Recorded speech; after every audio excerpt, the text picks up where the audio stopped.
आज की इस इंटरेस्टिंग वीडियो में हम बात करने वाले हैं वीडियो के ऐसे प्लेयर्स के बारे में जिनको असागी ने फेस किया, उनको कम्प्लीटली चेंज कर दिया, यानी उनकी थिंकिंग कम्प्लीटली चेंज कर दी है, या तो फुटबॉल को लेकर या फिर खुद असागी को लेकर। So if you are interested keep watching.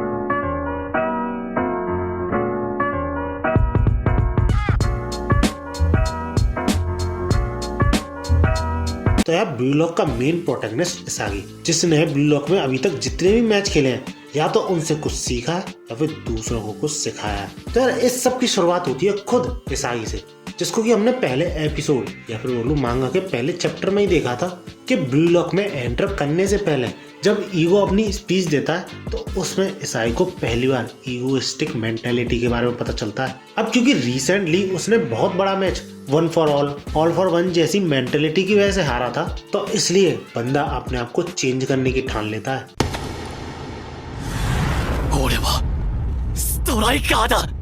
और इस चेंज का पहला स्टेप वो लेता है इगाराशी को आउट ना करके कीरा को आउट करके। और इसी चेंज की वजह से आई एम श्योर तुम में से ज्यादातर लोगों को ब्लू लॉक पसंद आया होगा और तुमने देखना चालू करा होगा। इसके बाद सबसे पहला बंदा जिसपे कि असागी का काफी बड़ा इम्पैक्ट पड़ा था वो था निको, जिसको कि हमने team Y versus team Z में देखा था, और जिसे देख के हम सबको असागी को काफी जल्दी ये रियलाइज हो गया था कि वो दोनों काफी हद तक सेम है। और इसी चीज का फायदा उठा के असागी टीम जेड को जिताता है। ये सब तब होता है, अगर तुम्हें याद हो, जब मैच के एंड मूवमेंट्स चल रहे होते हैं और पूरी टीम वाई काउंटर अटैक के लिए भाग रही होती है, और जब निको गोल के पास पहुंच के ऑलमोस्ट गोल करने ही वाला होता है तो वो सरप्राइजिंगली ओकोवा को बॉल पास कर देता है, जो कि किसी को भी एक्सपेक्टेड नहीं था एक्सेप्ट वन, जो कि था असागी, क्योंकि ऐसा ही कुछ उसके साथ रिसेंटली हुआ था।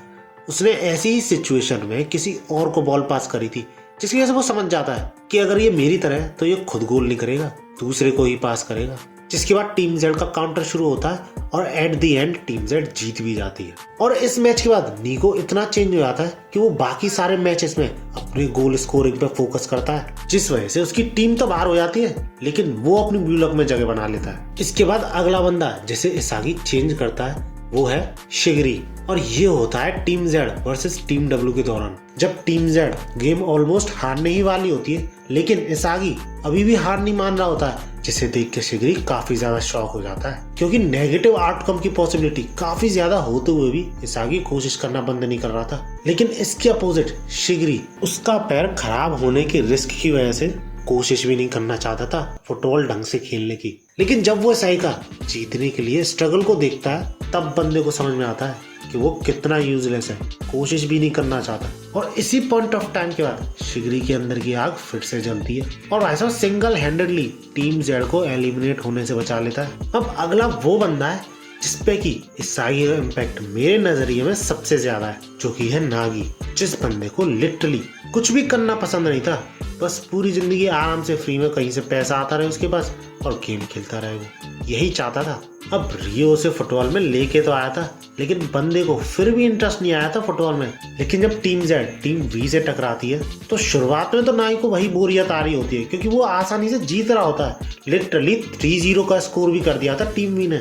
लेकिन somehow team Z bounce back करती है और जब असागी के गोल से टीम जेड जीत भी जाती है तब नागी को फ्रस्ट्रेशन का एहसास होता है, क्योंकि बंदे ने पहली बार हार का स्वाद चखा होता है। जिसके बाद वो रियो का साथ छोड़ के असागी की 3-मैन टीम में जाने से भी नहीं हिचकिचाता एंड इवेंचुअली कुछ मैचेस के बाद बंदे को इंटरेस्ट आने लग जाता है फुटबॉल में। अब इसके बाद वैसे तो असागी ने नरुहाया को भी चेंज किया था, लेकिन क्योंकि वो ब्लू लॉक से बाहर हो गया तो उसका कोई मतलब नहीं बात करने में। इसके बाद आता है किंग यानी बोरो, जिसको कि असागी ने सही में अपनी हर बेइज्जती का बदला लेते हुए चेंज करा था। और ये हुआ था जब किंग, नागी और असागी कुनिगामी, शिगरी और रियो की टीम से टकराते हैं। जेन्युइनली बोलूं तो वैसे किंग को उसने कुछ चेंज नहीं किया, वो वैसा का वैसा ही रहा बाद में भी, लेकिन किंग की थिंकिंग असागी के लिए कम्प्लीटली चेंज हो गई थी। और ये इस हद तक हुआ था कि इस मैच के बाद बोरो असागी को उसके नाम से बुलाया करता था ताकि डोंकी और बाकी सब बोल के। अब इसके बाद अगला आता है रिन, जिसको कि लिटरली चेंज करने में ईसाई को पूरे 3 मैच लग गए।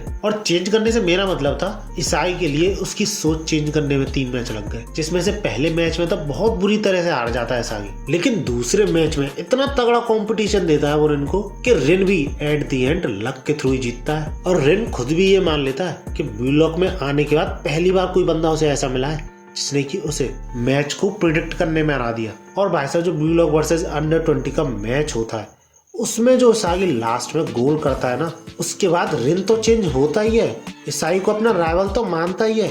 उसी के साथ साथ ब्लू लॉक का हर प्लेयर ईसाई को अलग नजरिए से देखने लग जाता है, क्योंकि इस मैच के बाद यूं समझ लो ब्लू लॉक का फेस बन जाता है ईसाई, जिसकी की बात मैंने इस वीडियो में कर रखी है, you can check it out. अब इसके बाद अगला बंदा वो आता है जिसके के साथ करंटली ईसागी कम्पीट भी कर रहा है, जो कि है काइजर। अब भैया ये कोई छोटा मोटा स्ट्राइकर तो है नहीं, ये one of the best striker है पूरे वर्ल्ड का, क्योंकि ये न्यू जनरेशन वर्ल्ड 11 में आता है। और अगर तुम इसकी स्टैट्स की पूछो तो ये इतना तगड़ा प्लेयर है कि इसने वर्ल्ड से सेकंड बेस्ट प्लेयर को भी टक्कर दी थी 1-on-1 में। और अभी तक तो वैसे इसागी इसके साथ 2 मैचेस में खेल चुका है, लेकिन उन दोनों ही मैचेस में काइजर से ये कुछ ना कुछ सीखा ही है। लेकिन अब सबको पता है इवेंचुअली फ्यूचर में इसागी इस बंदे को भी डेस्ट्रॉय करके चेंज कर ही देगा, मतलब काइजर की सोच को चेंज कर देगा उसके खुद के लिए, जो कि हम होता हुआ भी देख सकते हैं पास्टर मुनशेन वर्सेस ऊवर्स के मैच, क्योंकि ईसाई का पहला गोल इतना तगड़ा हुआ है ना कि काइजर के होश उड़ गए देखकर। दैट्स इट, आज की वीडियो में इतना ही।